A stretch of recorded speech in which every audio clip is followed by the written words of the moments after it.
Hey everyone, on today's episode of the Security Swarm podcast, I've got Daniel Blank, the Chief Operating Officer here at Hornetsecurity, on the line to kind of cover what I would consider to be a soft skills type of topic for security professionals. I feel like security professionals have historically struggled to communicate the value and the need of security products to their leadership team. So today we're going to be talking about how IT pros at private companies, MSPs, and even resellers, how those people can communicate the need for cybersecurity tools and ultimately sell cybersecurity to the C-suite. So all that and more coming up on today's episode of the Security Swarm podcast.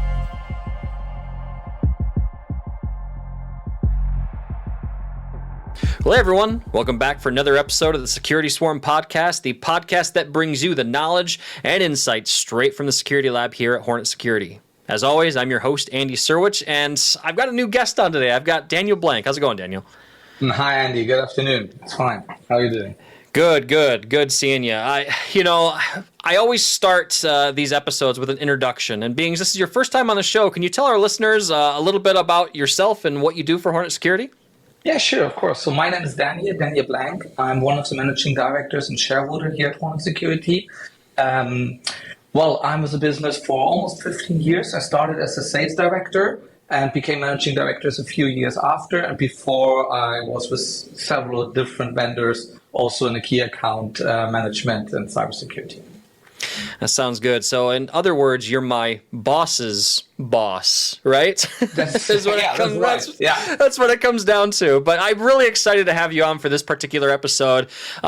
Today we're talking about selling cybersecurity to the C-suite. And whenever I think about this particular topic, you're the guy I think about when it comes to like the business side of cybersecurity. Because our audience for this show are cybersecurity professionals, people that are interested in cybersecurity or maybe just getting into the cybersecurity space. But I feel like one thing that this group kind of struggles with is conveying the value of cybersecurity, right? I mean, it's one thing to say like, oh, hey, we need this so we don't get hacked, or if we get ransomed, we have backup. I mean, there's a fear angle there that I feel like is maybe played a little bit too much, and fear doesn't always work with the C-suite, right? True. But I think this is an important conversation, right? How to adequately convey the need and the value of cybersecurity without going down that fear route, right? What do you think? I mean, most C-level, right, if we talk about mid-size or even large organizations, they're pretty aware about the risks, right? And they're also aware that they need to protect customers' data. And they also are completely aware of the fact if a cyber attack gets successfully, right, deployed to their organization, the harm, the damage, not only reputation, but also the damage probably for the organization can be significant. On the other hand, it's always a risk assessment. So what's really needed, because you can always do more, right? And sometimes I believe that, especially if you talk from a reseller perspective or from a vendor, right? When a vendor or reseller goes to an appointment with the potential customer and the C-level is present, they sometimes overdo, right? So they show off and saying, okay, that's the stuff we can do, and playing the fear, as you said. And I'm not sure if that's always the best way to do it, as you said, right? Because fear is not always selling. But on the other hand, that your audience, as a C-level, doesn't feel really that you understand or start questioning himself if you really understand the situation and the challenge and maybe the fear or the concerns this company has. And that's where the sellers, or the reseller or the customer, the reseller or the vendor needs to think about when they start a conversation with the C-level or with the customer in general. Right, and that's a good point. You know, I see that from the vendor and the reseller perspective, but I also I've seen internal IT teams struggle with it too, right? You know, you've got your IT department and I've got this new fancy tool that I want to deploy because it solves a security problem for us, right? But now, depending on how that organization is is set up, the business hierarchy, now maybe they have to go convince leadership that, hey, we need to pay for this tool, whatever that is, right? And I guess traditionally, I've always been involved in this conversation from the IT pros perspective. And I've seen a lot of organizations that leadership, the C-suite in this case, is just used for purchasing approvals, or they see IT as a cost center, I guess, instead of an organization within their business that really drives value. And I guess I've always seen it from the perspective of it's kind of IT's job to convince leadership of the value, right? And I feel like that perspective is changing. I feel like more leadership teams are seeing value in IT than they used to, but you still see it once in a while. What do you think? I don't feel, I've never felt this way, because at the end, right, if you said something very interesting. You said, okay, the department, the IT department found a very fancy tool they want to deploy, right? I mean, a fancy tool is nothing which really triggers me, yeah? What triggers me is do we have a business need, or do we need to do these extra investment to protect customers' data or ongoing operation on a higher level, right? Or even better in general. And here, as a C-level, I cannot necessarily, becoming a wish maker, right? So someone comes wishing something and say, well, yeah, of course, right? Let's spend here 80K for this tool and 40K for this tool. So someone needs to explain to me why we're going to need that. And here's the thing. Usually my department knows way better than I do, right? So they need to break it down that I understand why they need this tool. And this exercise actually has only one reason. I want to be 100% sure that they have thoughtfully considered the options and that they know why they want to buy these tools, the software, this hardware, whatever it is, right? Doesn't matter, firewall, a new application, security, cloud security service, whatever. So they need to explain to me why they want to bring such a tool in. What were the reasons they considered vendor A, vendor B, whatever, MSP A, MSP B, right?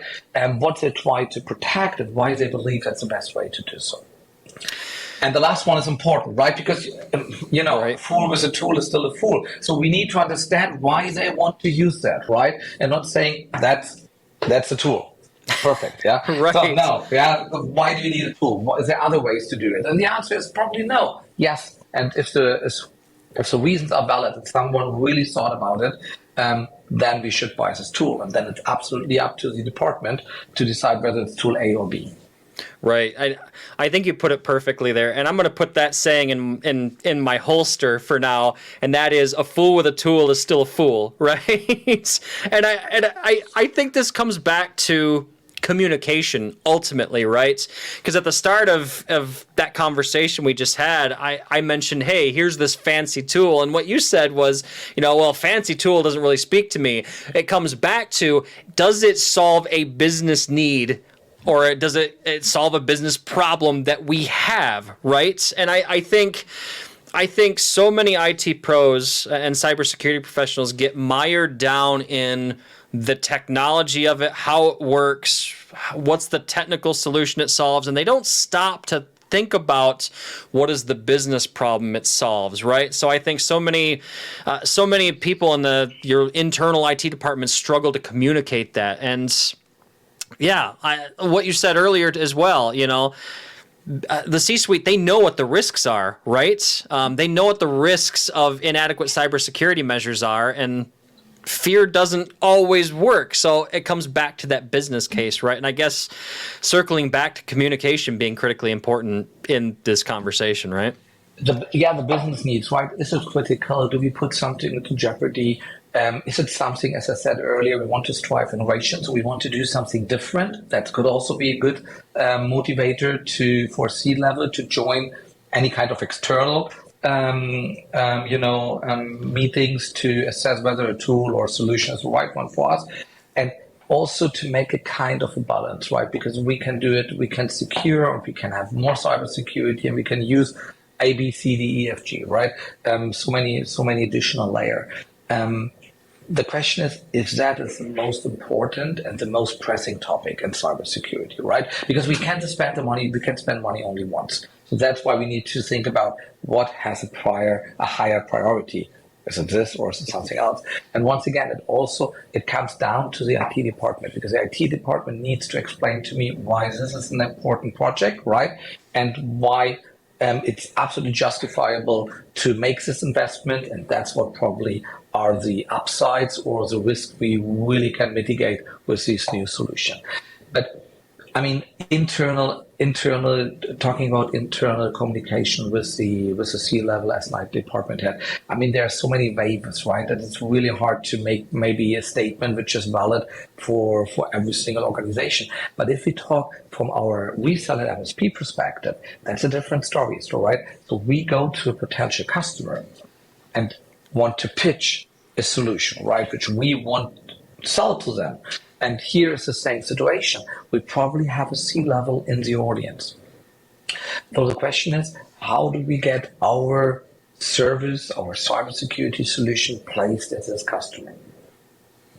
And very compatible to the situation when we sell internal. If we start to convince someone, I mean, that's the things with convincing. Everyone wants to convince, no one wants to be convinced, right? And if you're just starting with this feature and the USPs and look, that's my company and these are our KPIs and that's right? And then starting with thousands of USPs. I mean, you're firing your ammunition without really understand what is the business purpose on the other side.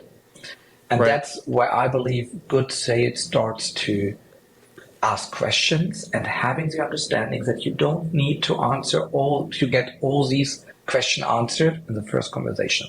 Because if we have a C-level, if we have a bigger organization, I mean, how long it takes to close a business here? 3 months, 6 months, maybe even 12 months, right? If it's a big customer. So you will have several conversations, right? And important is to understand the different stakeholders, to understand what is important for the IT department, and to cross-references to the needs and demands of the C-level, right? So why is he here? Is he here because he wants to approve, right, and sign off the check? Is he here because they're facing a new topic and he wants to ensure it has some kind of leadership attention, that everything gets considered and taken into account?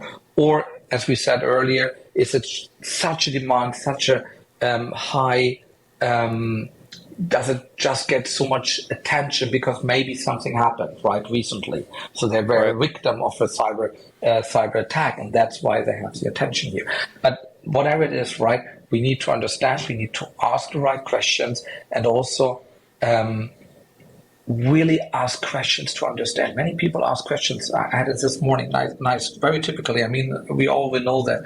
How many cold emails you get on a day or on a week where someone wants to sell you something, right?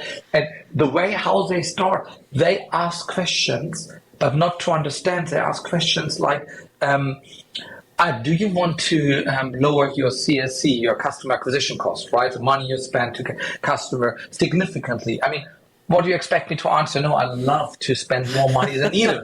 So that's not that's not a real question. It's not a question that helps me, and that is something where I get really quite a little bit step back and saying that's not a right approach talking to me, right? But if you start asking the right questions, and one of the questions is why you are here, right? What's important for you? So that's the department. What's important for you, right?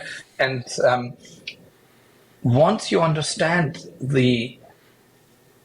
what drives the C-level, then actually you can start to play your cards in the right way, saying, okay, if that's important for you, that's how we address it, right? And also giving the explanation why we believe that's the best way to handle it. Not saying it's the best, right? I mean, that's up to the customer to decide what is the best, but telling them or telling the person, why do you believe and why you are 100% convinced about that is a good solution, and giving the reasons.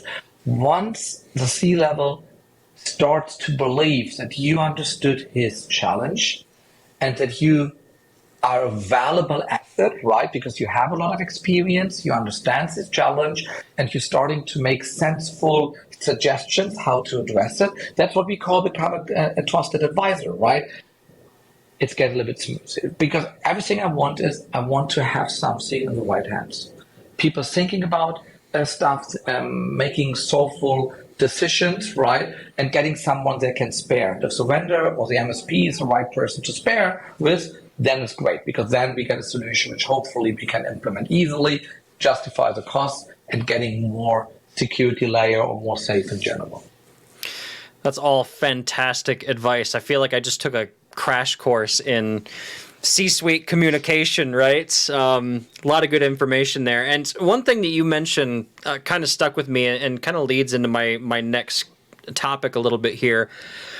What's the reason that the C-suite is in the room? Why are they there, right? What's the reason?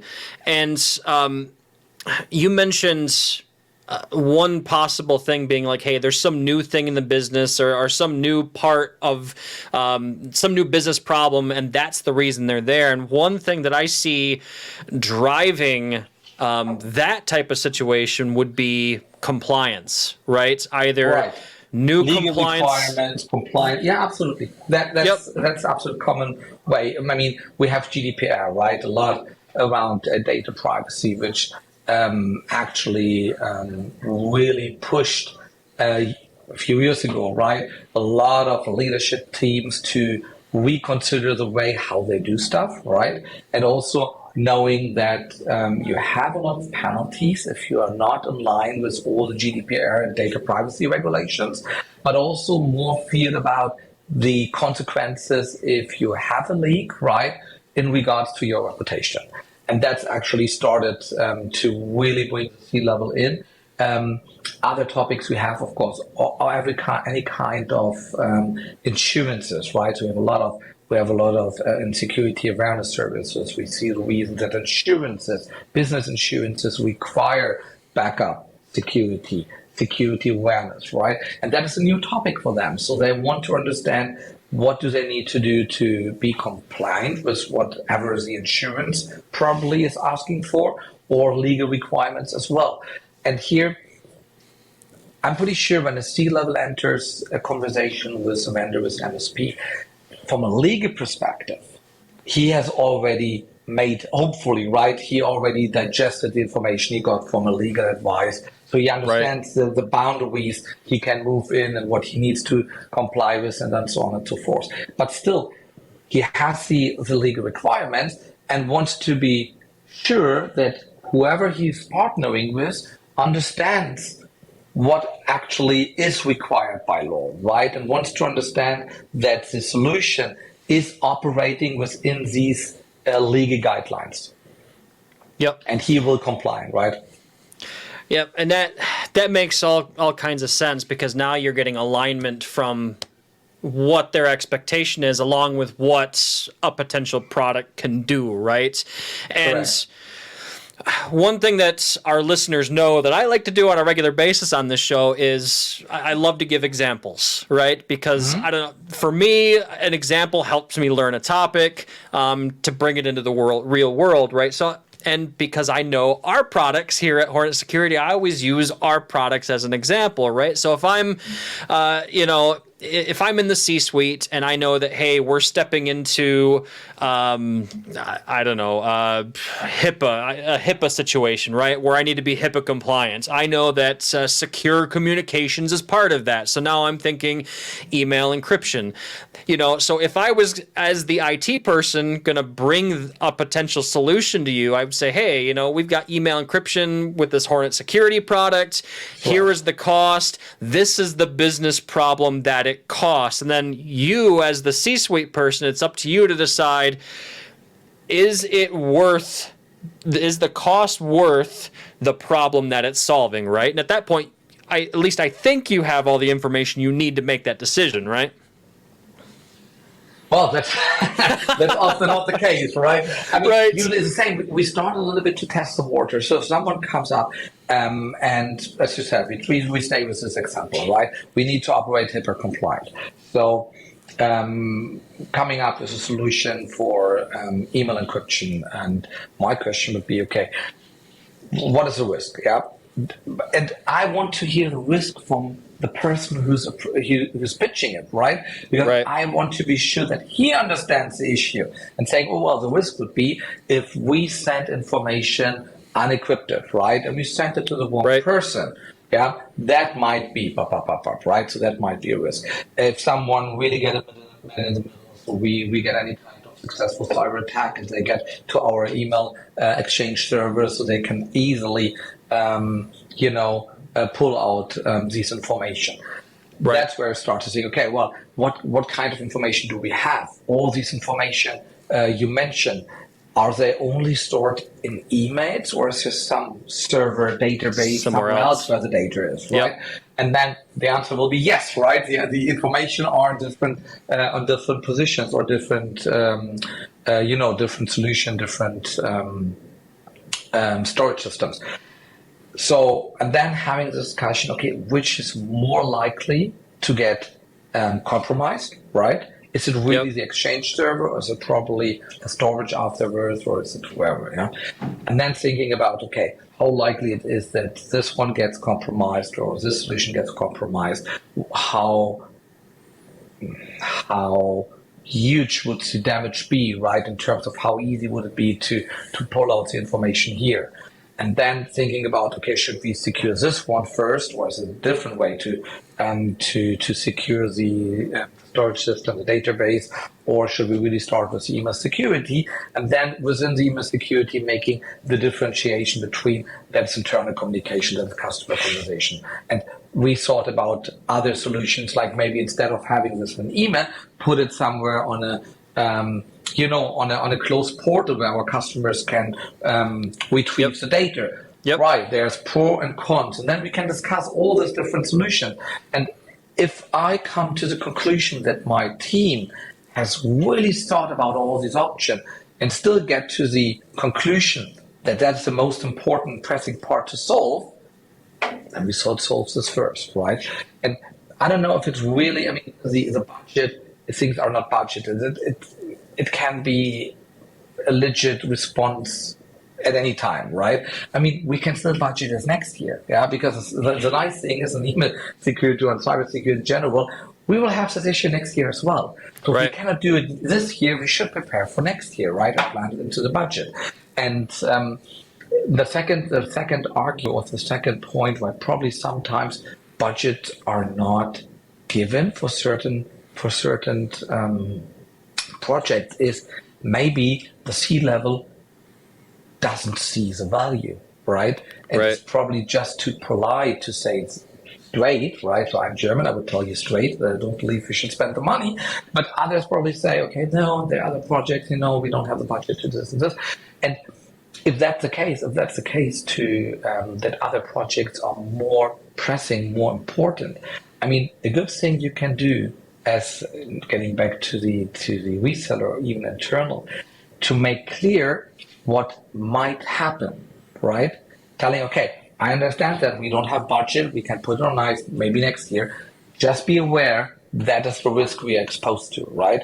And that's maybe the possible damage arising by not treating this issue.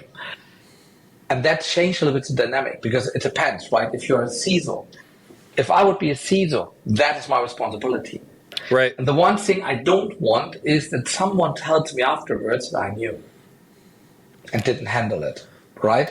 Right. So if I have an issue, if I have a gap, and I'm aware of it, and I understand that there's a possible risk for really high damages to the organization, you need to be very bold not to deal with it. Right. So that makes sense to give them the information. But at the end of the day, if a C-level, or if the executive level who's responsible for this organization wants to spend the money somewhere else because they feel that is more important, the only thing you can do internal is actually say, okay, let's plan it for next year, and making 100% crystal clear what are potential risks you are facing by not dealing with this challenge, with this risk, right? External is slightly easier, because when you have an external conversation as an MSP, as a reseller, and the C-suite is there, you can be pretty sure that that the point that's important has already been clarified. That's the reason why the C-level is here. Yeah? Right. And that's the situation we are usually facing, right? The C-level has attention. We are with the customer. And now it's more about find solution, how to approach it, right? Is this the right way to do it, or is it a different way, the right way to do it? And here we're coming more to this point, understanding the reasons, understanding why the C-level is there, what's important for him, what he wants to get achieved, what are the guidelines or the legal boundaries he wants to 100% sure that they are dealt with, right? And then actually working around this. That's perfect. And you went down the route I was hoping you would when I asked you the initial question, like, hey, here's the problem, here's the solution, just giving you those two pieces of information and expecting you to make a choice, right? I feel like so many IT professionals, that's all the information they give leadership, whereas I love what you said, and that is, I want to know that you understand the problem first, or the potential pitfalls, right? The business case. Right. Yeah. And I think that was the really important part there. So, well, Daniel, with the amount of time we have left, there's one last question I want to ask you. And again, being you are, one of the owners of Hornet, right? You're the C-suite for Hornet, right? And if you had to give just a real quick, I don't know, couple sentence answer, what's the number?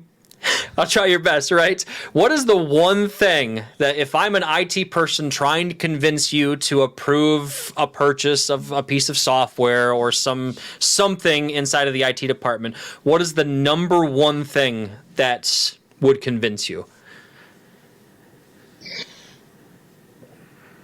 I know we've mentioned a lot today. That's why I wanted to do I will tell you how I usually trying to do the due diligence, right? Whether we should buy or go this route. When one of my department heads approaching me with a project that he or she wants to spend the money, I usually listen to the pitch, right? The documents he or she provided and prepared. And then I ask 4 questions.